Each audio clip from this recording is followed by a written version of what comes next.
I've been living in Los Angeles for 2 years, and I've never been this cold in my life. I will pay anyone here $300 for Gore-Tex gloves. Anybody. I'm serious, I have the cash. Before I begin, I must point out that behind me sits a highly admired President of the United States and decorated war hero, while I, a cable television talk show host, has been chosen to stand here and impart wisdom. I pray I never witness a more damning example of what is wrong with America today.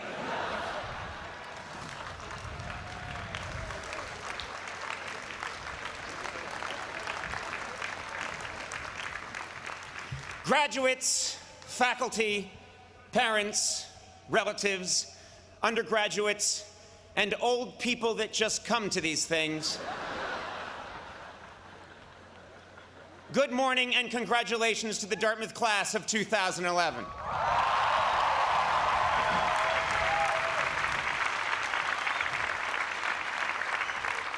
Today, you have achieved something special, something only 92% of Americans your age will ever know: a college diploma. That's right, with your college diploma, you now have a crushing advantage over 8% of the workforce. I'm talking about dropout losers like Bill Gates, Steve Jobs, and Mark Zuckerberg. Incidentally, speaking of Mr. Zuckerberg, only at Harvard would someone have to invent a massive social network just to talk with someone in the next room. My first job as your commencement speaker is to illustrate that life is not fair. For example, you have worked tirelessly for 4 years to earn the diploma you'll be receiving this weekend. That was great.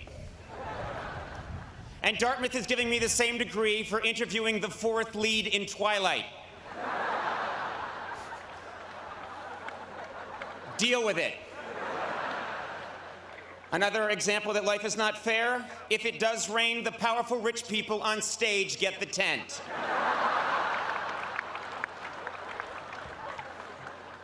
Deal with it. I would like to thank President Kim for inviting me here today. After my phone call with President Kim, I decided to find out a little bit about the man. He goes by President Kim and Dr. Kim. To his friends, he's Jim Kim, J to the K, Special K, J.K. Rowling, the Just Kidding Kimster, and most puzzling, Stinky Pete. He serves as the chair of the Department of Global Health and Social Medicine at Harvard Medical School, spearheaded a task force for the World Health Organization on global health initiatives, won a MacArthur Genius Grant, and was one of Time Magazine's 100 most influential people in 2006. Good God, man, what the hell are you compensating for? Seriously. We get it, you're smart. By the way, Dr. Kim, you were brought to Dartmouth to lead. And as a world-class anthropologist, you were also hired to figure out why each of these graduating students ran around a bonfire 111 times. But I thank you for inviting me here, Stinky Pete. And it is an honor. Though some of you may see me as a celebrity, you should know that I once sat where you sit. Literally. Late last night, I snuck out here and sat in every seat. I did it to prove a point. I'm not bright, and I have a lot of free time. But this is a wonderful occasion. It's great to be here in New Hampshire, where I am getting an honorary degree and all the legal fireworks I can fit in the trunk of my car. You know, New Hampshire's such a special place. When I arrived, I took a deep breath of this crisp New England air and thought, wow, I'm in this state that's next to the state where Ben & Jerry's ice cream is made.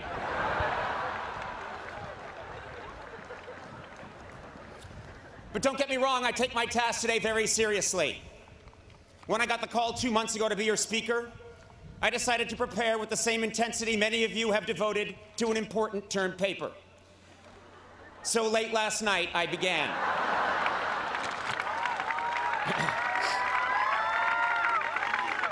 I drank 2 cans of Red Bull, snorted some Adderall, played a few hours of Call of Duty, and then opened my browser.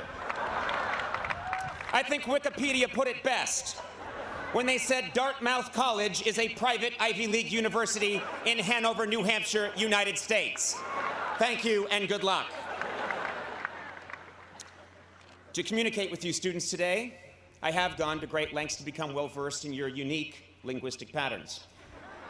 In fact, just this morning, I left Baker Berry with my Trippy Barry to eat a Billy Bob at the Bema when my Flitz to Francesca was blitzjacked by some D-bag on his FSP.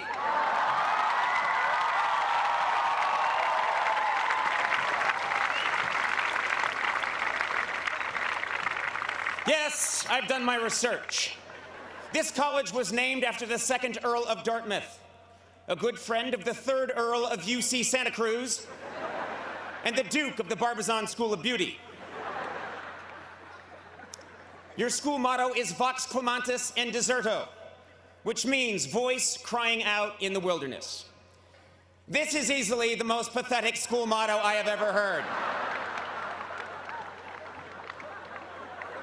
Apparently, it narrowly beat out silently weeping in thick shrub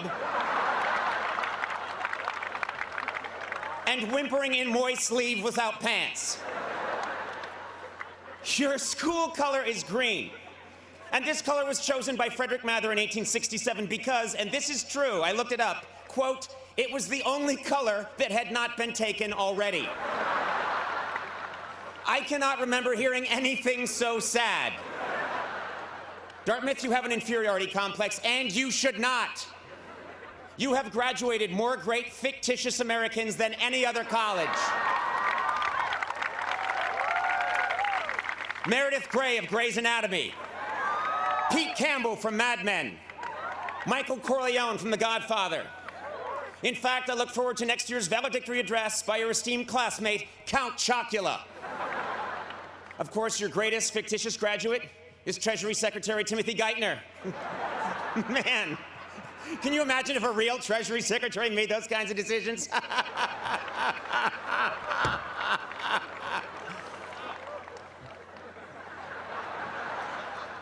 Now I know what you're gonna say, Dartmouth. You're gonna say, well, we've got Dr. Seuss. Well, guess what? We're all tired of hearing about Dr. Seuss. Face it, the man rhymed fafloozle with snoozle. In the literary community, that's called cheating. Your insecurity is so great, Dartmouth, that you don't even think you deserve a real podium.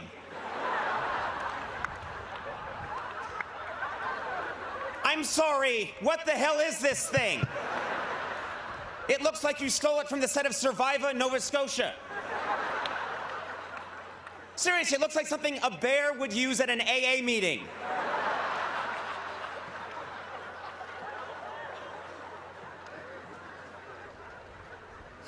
No, Dartmouth, you must stand tall.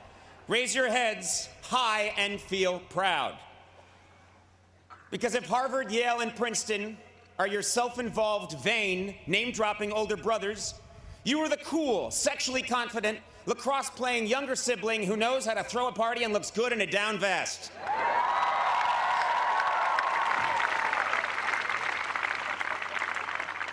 Brown, of course, is your lesbian sister who never leaves her room. And Penn, Columbia, and Cornell, well, frankly, who gives a shit?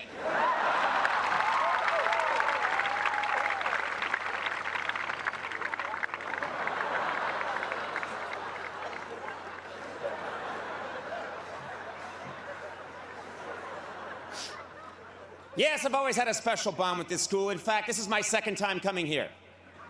When I was 17 years old and touring colleges way back in the fall of 1980, I came to Dartmouth. Dartmouth was a very different place back then. I made the trip up from Boston on a mule. After asking the blacksmith in West Leb for directions, I came to this beautiful campus. No dormitories had been built yet, so I stayed with a family of fur traders in White River Junction. It snowed heavily during my visit, and I was trapped here for 4 months. I was forced to eat the mule, who a week earlier had been forced to eat the fur traders. Still, I love Dartmouth, and I vowed to return. But fate dealt a heavy blow. With no money, I was forced to enroll in a small local commuter school, a pulsating sore on a muddy elbow of the Charles River. I was a miserable wretch, and to this day I cannot help but wonder, what if I had gone to Dartmouth?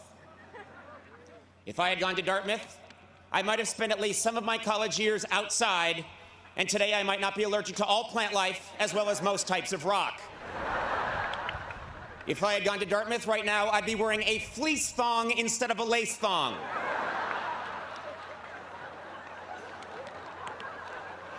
If I had gone to Dartmouth, I still wouldn't know the second verse to Dear Old Dartmouth.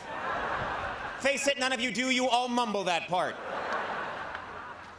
If I had gone to Dartmouth, I'd have a liver the size and consistency of a beanbag chair. Finally, if I had gone to Dartmouth, today I'd be getting an honorary degree at Harvard. Imagine how awesome that would be.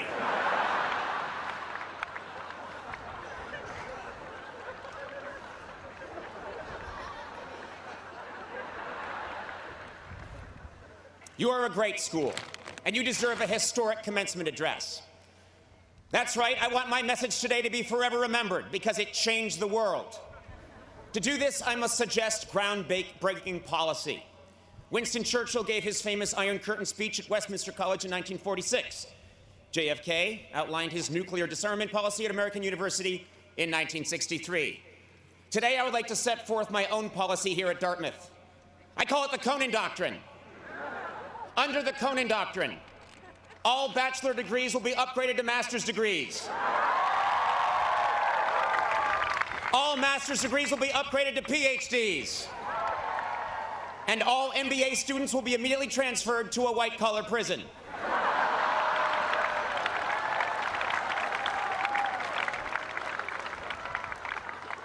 Under the Conan Doctrine, Winter Carnival will become Winter Carnival and be moved to Rio. Clothing will be optional, all expenses paid by the Alumni Association.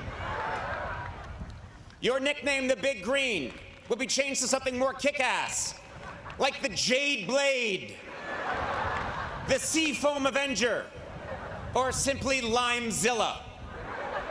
The D-plan and quarter system will finally be updated to the 1/64th system. Semesters will last 3 days. Students will be encouraged to take 48 semesters off. They must, however, be on campus during their sophomore 4th of July. Under the Conan Doctrine, I will reinstate tube stock. And I will punish those who tried to replace it with field stock. Rafting and beer are a much better combination than a field and a beer. I happen to know that in 2 years they were going to downgrade field stock to desk stock. 7 hours of fun sitting quietly at your desk. Don't let those bastards do it. And finally, under the Conan Doctrine, all commencement speakers who shamelessly pander with cheap inside references designed to get childish applause will be forced to apologize to the greatest graduating class in the history of the world, Dartmouth class of 2011 rolls!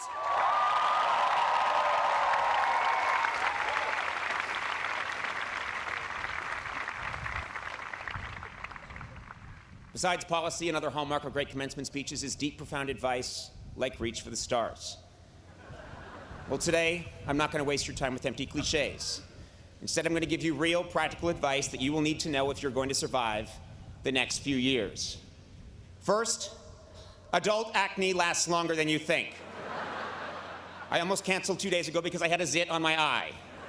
Guys, this is important. You cannot iron a shirt while wearing it.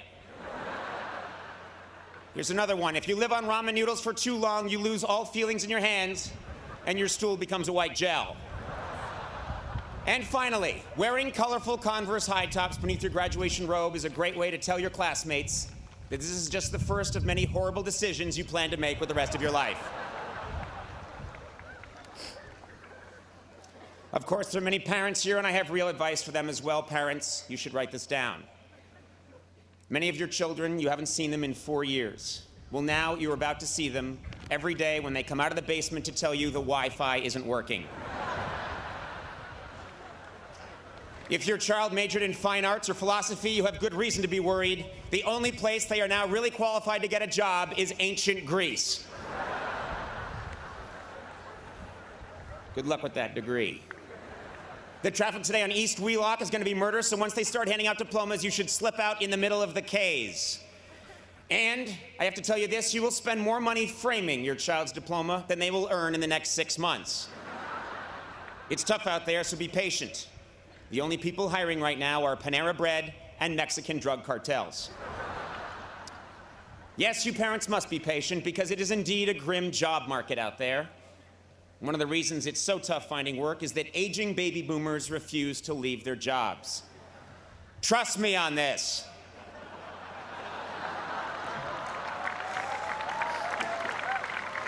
Even when they promise you for 5 years they are going to leave and say it on television, I mean, you can go on YouTube right now and watch the guy do it.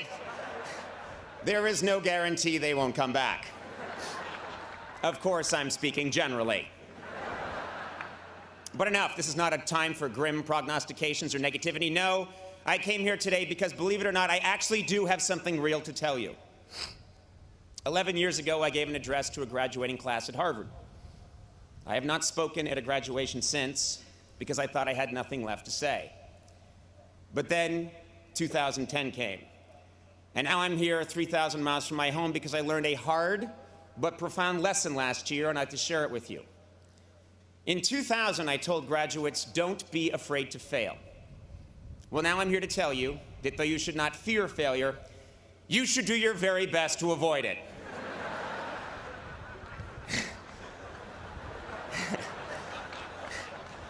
Nietzsche famously said, whatever doesn't kill you makes you stronger. What he failed to stress is that it almost kills you. Disappointment stings, and for driven, successful people like yourselves, it is disorienting.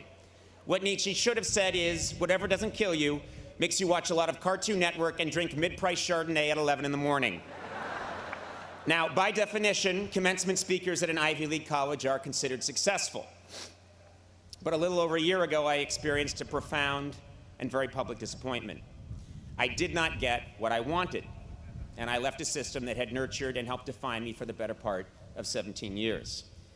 I went from being in the center of the grid to not only off the grid, but underneath the coffee table that the grid sits on, lost in the shag carpeting that is underneath the coffee table supporting the grid. It was the making of a career disaster and a terrible analogy. But then something spectacular happened. Fog-bound, with no compass and adrift, I started trying things. I grew a strange cinnamon beard. I dove into the world of social media. I started tweeting my comedy. I threw together a national tour. I played the guitar. I did stand-up, wore a skin-tight blue leather suit, recorded an album, made a documentary, and frightened my friends and family. Ultimately, I abandoned all preconceived perceptions of my career path and stature and took a job on basic cable, with a network most famous for showing reruns, along with sitcoms created by a tall black man who dresses like an old black woman. I did a lot of silly, unconventional, spontaneous, and seemingly irrational things. And guess what? With the exception of the blue leather suit, it was the most satisfying and fascinating year of my professional life.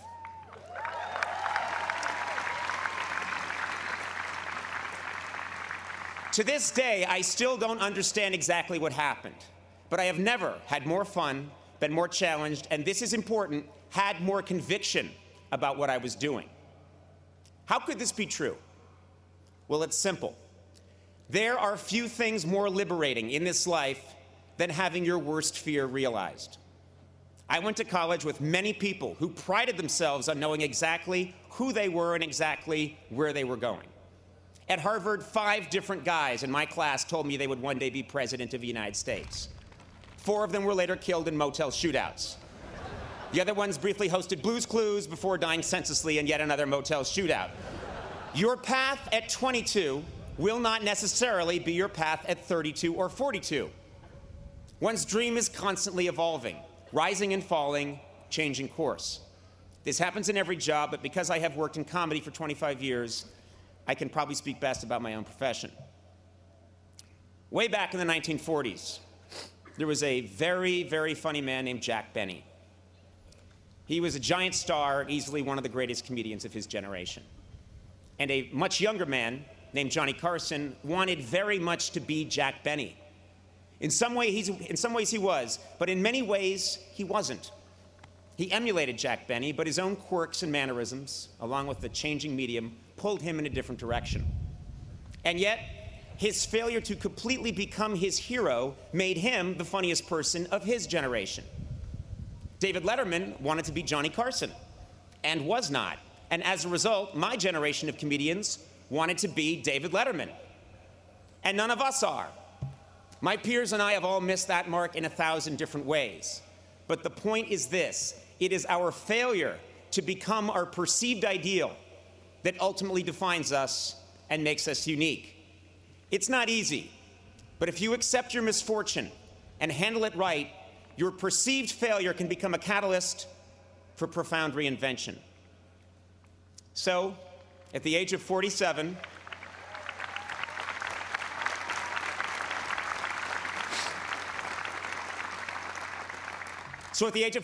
after 25 years of obsessively pursuing my dream, that dream changed. For decades in show business, the ultimate goal of every comedian was to host The Tonight Show. It was the holy grail. And like many people, I thought that achieving that goal would define me as successful. But that is not true. No specific job or career goal defines me, and it should not define you. In 2000, I told graduates to not be afraid to fail, and I still believe that. But today I tell you that whether you fear it or not, disappointment will come. The beauty is that through disappointment you can gain clarity, and with clarity comes conviction and true originality. Many of you here today are getting your diploma at this Ivy League school because you have committed yourself to a dream and worked hard to achieve it. And there is no greater cliche in a commencement address than follow your dream. Well, I'm here to tell you that whatever you think your dream is now, it will probably change, and that's okay. 4 years ago, many of you had a specific vision of what your college experience was going to be and who you were going to become. And I bet today most of you would admit that your time here was very different from what you imagined. Your roommates changed, your major changed. For some of you, your sexual orientation changed. I bet some of you have changed your sexual orientation since I began this speech. I know I have. But through the good, and especially the bad, the person you are now is someone you could never have conjured in the fall of 2007. I've told you many things today, most of it foolish, but some of it true. I'd like to end my address by breaking a taboo and quoting myself from 17 months ago. At the end of my final program with NBC, just before signing off, I said, "Work hard, be kind, and amazing things will happen." Today, receiving this honor and speaking to the Dartmouth class of 2011 from behind a tree trunk, I have never believed that more. Thank you very much and congratulations.